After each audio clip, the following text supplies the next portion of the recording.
something that makes a huge difference in the feelings of people. And you know what love can do to people? It combines different parts, and through love, we can certainly do much together. And the magic about that is that whatever you do it in the best interest of the other.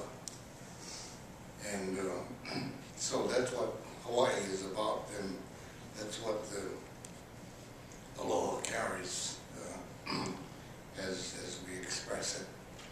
So let me say aloha. Aloha. To all of you, and good morning. I was happy to see Jerry. I don't know when you joined the national group. Was it in '89 or? It was in 2006 after I worked for Senator Dorgan for several years. Oh, I see.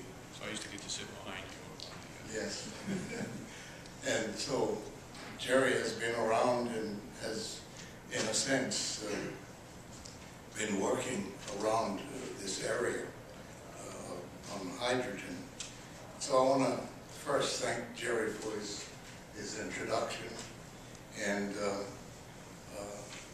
tell you that it's great to see all of you here this morning.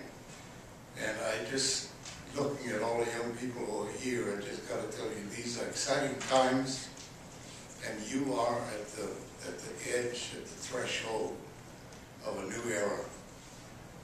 And it's coming along rapidly. I think basically legislation is in place to move it, and these are steps, let me say beginning steps for industry and also for consumers, not only in the United States but around the world. So I'm pleased to be here as we discuss the next steps our nation must undertake to realize the potential of hydrogen energy. It is a pleasure to be here at the forefront, as I'm indicating here, of the effort to make hydrogen a key energy source and address the infrastructure needs of hydrogen fuel cell vehicles. And we're calling it the ZEV, zero emission vehicles.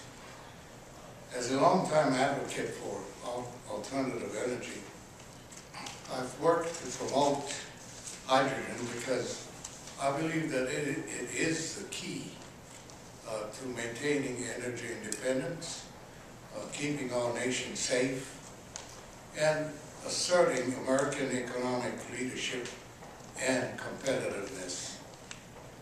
This technology will also spur business and job opportunities and protect our children and environment from harmful pollutants.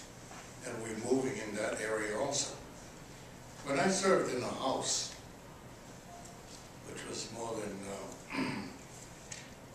well, a few years ago, I had the privilege of working with my predecessor, as was mentioned by Jerry, Senator Spock Matsunaga, who created the first formal hydrogen research program in this country. Legislation that Spock introduced in 1982 ultimately led to the Spock and Matsunaga Hydrogen Research, Development, and Demonstration Act of 1990, which was enacted shortly after his death. And just so you know where we were, I was then in the House. And when Spock had passed away in 1990, I was nominated by the governor of Hawaii to replace Spock in the Senate. And so I've been here in the Senate since 1990. And however, before I left the House, I did have a companion measure to Spockies on the House side, and that's how it was passed on both the House and then the Senate after Spocky passed away and became law. In the Senate, I took up the cause of hydrogen and worked to ensure passage of the Hydrogen Future Act of 1996. The Act expanded the research, development, and demonstration programs and authorized activities leading to production, storage, transformation, and use of hydrogen. And I was interested in the use of hydrogen for industrial, residential, transportation, and utility applications.